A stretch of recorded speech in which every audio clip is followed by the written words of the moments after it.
সব্বাইকে জানাই শুভ জন্মাষ্টমীর শুভেচ্ছা ও ভালোবাসা। এই বলে আমি আমার ভিডিওটা শুরু করছি। আর তোমরা তো সবাই জানো যে আজকে গোপু সোনার জন্মদিন বলে কথা, তালের বড়া করতে হবে। আর আমি সমানে লড়াই করে চলেছি এই তাল ছাড়ানোতে। আর সত্যি কথা বলতে কি বলবো বন্ধুরা, আমি কোনোদিনও তাল ছাড়াইনি। আর এবছর আমার পালা, আর এবছরই তালটা হয়ে গেছে, মানে একদমই কাঁচা। দিদি বলছে তালটা ভালো আনা হয়নি, পাকেনি ভালো। দিদি পাশে দাঁড়িয়ে আমাকে সব ডিরেকশন দিয়ে দিচ্ছে কিভাবে করতে হয় না করতে হয়।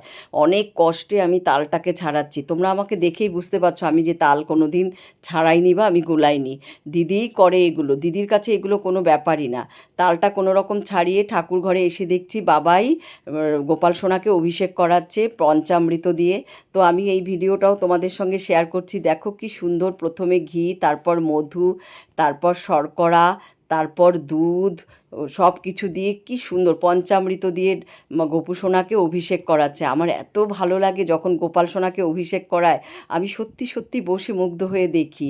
তারপর টক দই দিয়ে সারা বডি, আমরা যেরকম মানে ফেস ওয়াশ দিয়ে মুখ ওয়াশ করি সেরকম গোপাল সোনাকেও যেন টক দই দিয়ে সব কিছু দিয়ে কি সুন্দর পরিষ্কার পরিচ্ছন্ন করে।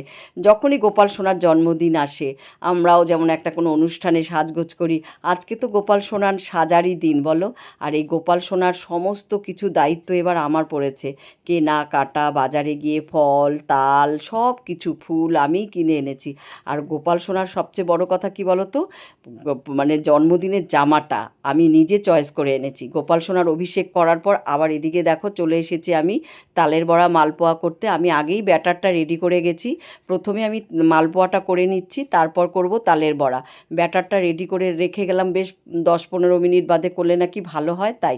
আর তোমাদের আমি কি বলবো, মালপোয়া আমি ভাজতে পারি ঠিকই, কিন্তু কোনো দিনও মালপোয়া আমার গোল হয় না। কেন আমি জানি না।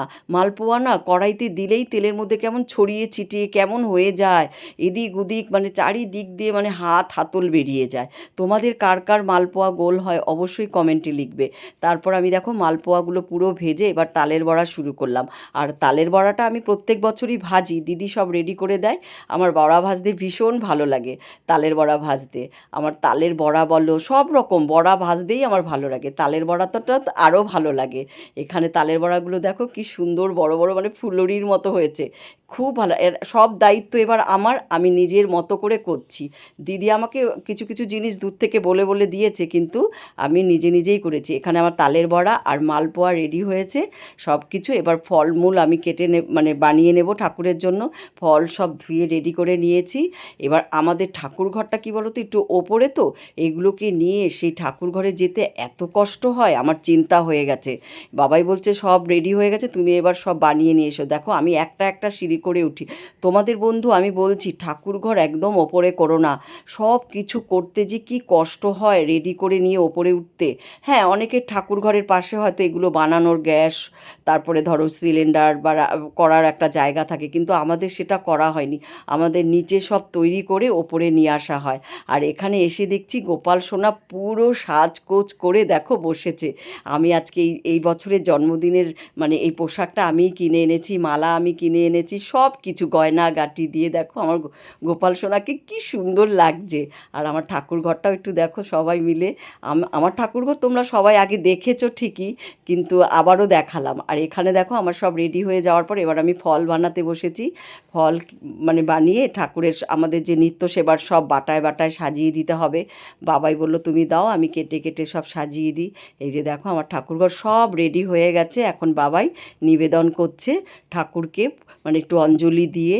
তারপরে দেখো কি ভালো লাগছে, সবাই দেখো ভোগ দর্শন করলে তো সবাই বলে ভোগ দর্শনে দুর্ভোগ কাটে, তাই সবাই আমার গোপাল সোনার ভোগ দর্শন করো। এই দেখো এবার বাবাই মানে সব কিছু রেডি হয়ে অঞ্জলি দিয়ে সব কিছু করে হচ্ছে কৃষ্ণের শতনাম বইটা পড়বে।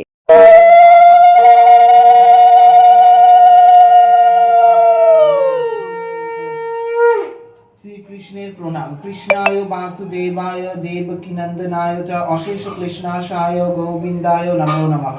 হে কৃষ্ণ করুণা সিন্ধু দীনবন্ধু জগৎপতে গোপীকান্ত রাধাকান্ত নমস্তুতে।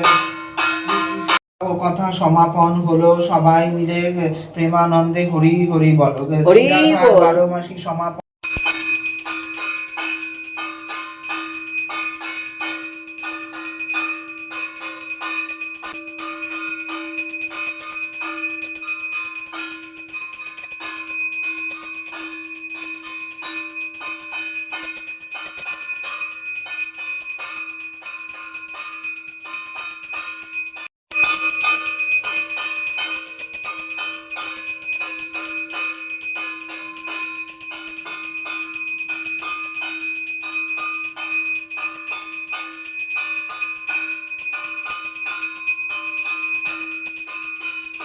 দেখো আমাদের পুজো শেষ হয়ে গেছে।